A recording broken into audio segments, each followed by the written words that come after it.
Hello guys, कैसे हैं आप लोग। कुछ टाइम पहले इस वीडियो में हमने डिस्कस करे थे क्राइटेरियाज जो नॉर्मली एक एसएमई सेगमेंट की कंपनी को फुलफिल करने होते हैं ताकि वो कंपनी एसएमई सेगमेंट से अपने आप को मेन बोर्ड सेगमेंट में माइग्रेट कर सके।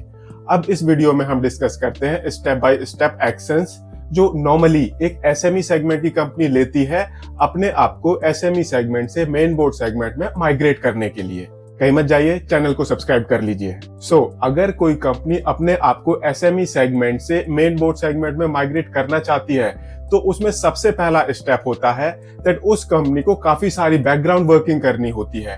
उस कंपनी को मेक श्योर करना होता है दैट वो कंपनी सारे एलिजिबिलिटी क्राइटेरिया को फुलफिल कर रही है या नहीं है। एंड इसके अलावा कंपनी को और भी काफी सारी चीजें देखनी होती है, जैसे कि कंपनी को नॉर्मली मेक श्योर करना होता है दैट कहीं कुछ ऐसा तो नहीं है दैट अगर ये कंपनी एसएमई सेगमेंट से मेन बोर्ड सेगमेंट में माइग्रेट हो गई तो फिर इस कंपनी को कहीं लेने के देने ना पड़ जाए। बिकॉज नॉर्मली जो भी ये मेन बोर्ड सेगमेंट वाली कंपनियां होती हैं उनके ऊपर ज्यादा कंप्लायंसेस एप्लीकेबल होती हैं। जो इन्वेस्टर्स होते हैं उनकी ज्यादा बेटर वे से स्क्रूटनी करते हैं जो नॉर्मली एसएमई सेगमेंट की कंपनीज में नहीं होती। तो यहाँ पर कंपनी नॉर्मली फूंक फूंक कर कदम रखती है बिकॉज कई बार ऐसा होता है दैट कंपनी को लेने के देने पड़ जाते हैं and exchange and SEBI company के ऊपर काफी हैवी पेनल्टी लगाती है। एंड इसके लिए कंपनी काफी सारे स्टेप्स लेती है। कंपनी काफी सारे आउटसाइड कंसल्टेंट्स को अपॉइंट करती है दैट आप हमारी बुक्स को चेक कर लो, आप ऑडिट कर लो ताकि बाद में हमें कोई प्रॉब्लम ना हो। ऐसे ही अगर किसी पर्टिकुलर क्राइटेरिया को फुलफिल करने में कंपनी को प्रॉब्लम होती है तो कंपनी मेक श्योर करती है दैट वो क्राइटेरिया फुलफिल हो before moving to next step. जैसे ही कंपनी ये सारी बैकग्राउंड वर्किंग कर लेती है, कंपनी मेक श्योर कर लेती है दैट हम एलिजिबल हैं, कुछ भी ऐसा नहीं है जो हमें बाद में प्रॉब्लम क्रिएट करे, तो फिर कंपनी डिसाइड करती है अब हमें इस डिसीजन को फॉर्मलाइज कर लेना चाहिए। तो वहां पर ये कंपनी दूसरे स्टेप पर चली जाती है। कंपनी एक बोर्ड मीटिंग कॉल करती है जिसमें इस पर्टिकुलर पॉइंट को काफी डिटेल में डिस्कस किया जाता है एंड एक फॉर्मल डिसीजन लिया जाता है दैट अब कंपनी अपने आप को एसएमई सेगमेंट से मेन बोर्ड सेगमेंट में माइग्रेट करेगी। एंड जो इस तरह के डिसीजंस होते हैं, जब तक उन डिसीजंस को शेयर होल्डर्स अप्रूव नहीं करते तब तक वो डिसीजन कंपनी आगे कैरी फॉरवर्ड नहीं कर सकती, कंपनी उस डिसीजन को इंप्लीमेंट नहीं कर सकती। तो जब ये कंपनी बोर्ड मीटिंग कर रही होती है उसी टाइम ये कंपनी डिसाइड करती है दैट अब हमें मेंबर्स के पास जाना पड़ेगा। अब मेंबर्स के पास जाने के लिए या तो वो एनुअल जनरल मीटिंग होगी या फिर वो एक्स्ट्रा ऑर्डिनरी जनरल मीटिंग होगी। तो कंपनी डिसाइड करती है हमें कौन सी मीटिंग कॉल करनी है। उसके लिए कंपनी एक काफी केयरफुली नोटिस ड्राफ्ट करती है। उस नोटिस के अंदर एक एक्सप्लेनेटरी स्टेटमेंट होता है दैट कंपनी एसएमई सेगमेंट से मेन बोर्ड सेगमेंट में क्यों माइग्रेट करना चाहती है, क्या फायदे होंगे, क्या नुकसान होंगे, वो सब कुछ कंपनी को अपने मेंबर्स को बताना होता है। एंड साथ ही साथ उस नोटिस को भी फाइनलाइज करना होता है along with date and time of that meeting. Company ने बैकग्राउंड वर्किंग कर ली, कंपनी ने बोर्ड मीटिंग कर ली जहां पर कंपनी ने ये डिसीजन ले लिया subject to approval of members. अब कंपनी एजीएम या फिर ईजीएम कॉल करती है। उस एजीएम ईजीएम में कंपनी मेंबर्स का अप्रूवल लेती है।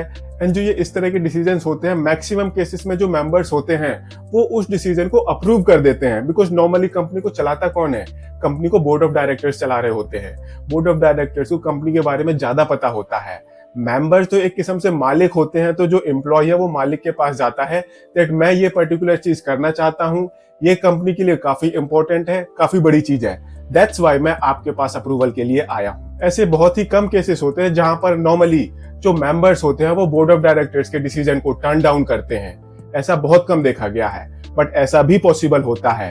तो जब भी ये मेंबर्स की मीटिंग होती है तो मेंबर्स इस डिसीजन को अप्रूव भी कर सकते हैं, डिसअप्रूव भी कर सकते हैं, दोनों पॉसिबिलिटीज होती हैं। अगर अप्रूव कर दिया तो फिर कंपनी आगे बढ़ जाती है एंड अगर मेंबर्स ने डिसअप्रूव कर दिया तो फिर बोर्ड ऑफ डायरेक्टर्स को दोबारा से नए तरीके से वर्किंग करनी पड़ती है ताकि मेंबर्स इस डिसीजन को अप्रूव करने में कन्विंस हो जाएं। कंपनी ने बैकग्राउंड वर्किंग कर ली, बोर्ड मीटिंग कर ली, बोर्ड ने डिसीजन ले लिया, मेंबर्स ने उस डिसीजन को अप्रूव भी कर दिया। अब कंपनी नेक्स्ट स्टेप पर चली जाती है। अब कंपनी को एक माइग्रेशन फॉर्म फाइल करना होता है रिस्पेक्टिव एक्सचेंज में। एंड माइंडेड जब भी ये कंपनी माइग्रेशन फॉर्म फाइल करती है वहां पर कंपनी को बहुत सारे डॉक्यूमेंट्स देने होते हैं, जैसे कि बोर्ड का रेजोल्यूशन, मेंबर्स का एजीएम ईजीएम का रेजोल्यूशन, पिछले 3 साल के फाइनेंशियल्स। काफी सारे डॉक्यूमेंट्स होते हैं जो कंपनी को माइग्रेशन फॉर्म के साथ सबमिट करने होते हैं। एंड जो ये डॉक्यूमेंट्स होते हैं, इंफॉर्मेशन होती है माइग्रेशन फॉर्म में फिल करने के लिए, यहाँ पर बहुत सारी गाइडलाइंस हैं एंड ये काफी टाइम टेकिंग प्रोसेस माना जाता है। अब जैसे ही कंपनी माइग्रेशन फॉर्म को फाइल करती है along with the payment of fee, because company को कुछ फी भी पे करनी पड़ती है। अब आगे उस फॉर्म की स्क्रूटनी होती है एंड अगर सब कुछ ठीक रहा तो फिर कंपनी को अप्रूवल मिल जाता है। एंड माइंड इट, यहाँ पर एक्सचेंज भी इन्वॉल्व होता है, यहाँ पर सेबी भी इन्वॉल्व होती है। एंड जो ये टाइम पीरियड होता है माइग्रेशन फॉर्म को फाइल करने से लिस्टिंग तक का, ये 2-3 महीने का भी प्रोसेस होता है एंड कई बार तो 6 महीने भी लग जाते हैं। तो ये काफी टाइम टेकिंग प्रोसेस होता है। सो माइग्रेशन फॉर्म फिल करने के बाद, फी की पेमेंट करने के बाद, अगर कोई दूसरी साइड से क्वेरी आती है एंड कंपनी उस क्वेरी को सक्सेसफुली रिजॉल्व कर लेती है तो फिर कंपनी एलिजिबल हो जाती है मेन बोर्ड एक्सचेंज में लिस्ट होने के लिए, वहां पर ट्रेड होने के लिए। एंड माइंडेड, जैसे ही कोई कंपनी मेन बोर्ड एक्सचेंज में ट्रेड होने लग जाती है उस कंपनी के शेयर में हमें एक सिग्निफिकेंट अपवर्ड मूवमेंट देखने को मिलती है। आई मीन आप कोई भी कंपनी देखो जो कि एसएमई सेगमेंट से मेन बोर्ड सेगमेंट में माइग्रेट हुई हो, उस कंपनी के शेयर में कुछ टाइम पहले से अच्छी खासी रैली बनने लग जाती है। एंड ये नॉर्मली हमने देखा भी है, बिकॉज उसके बहुत सारे रीजंस होते हैं। कंपनी के शेयर जो पहले लॉट में ट्रेड होते थे अब वो लॉट एक शेयर का हो जाता है। दैट मीन्स अब जो मेंबर्स हैं, जो भी ट्रेडर्स हैं, वो एक शेयर परचेज कर सकते हैं उस कंपनी का। ऐसे ही अब कंपनी के शेयर में और डिमांड बढ़ जाती है, बिकॉज अगर लॉट कम होता है तो इन्वेस्टमेंट उस शेयर में अफोर्डेबल बन जाती है।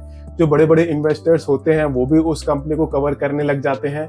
कुल मिला के अगर कोई कंपनी एसएमई सेगमेंट से मेन बोर्ड सेगमेंट में माइग्रेट होती है तो कंपनी के लिए ये बहुत बड़ी बात मानी जाती है एंड काफी अच्छा माना जाता है। हाँ, अगर ये सब कुछ होने के बाद कंपनी के जो फंडामेंटल्स है वो स्ट्रॉन्ग नहीं है तो फिर आप मान के चलो दैट वो कंपनी एक पेनी स्टॉक बन के रह जाएगी एंड बाद में उस कंपनी के शेयर को ना तो कोई कवर करेगा एंड ना ही उसमें लिक्विडिटी रहेगी। नाउ इस वीडियो के थ्रू मैंने आपको बताने की कोशिश की है दैट अगर कोई कंपनी एसएमई सेगमेंट से मेन बोर्ड सेगमेंट में माइग्रेट करना चाहती है तो उस कंपनी को क्या क्या टास्क करने होते हैं एंड उसका इम्पैक्ट क्या होता है।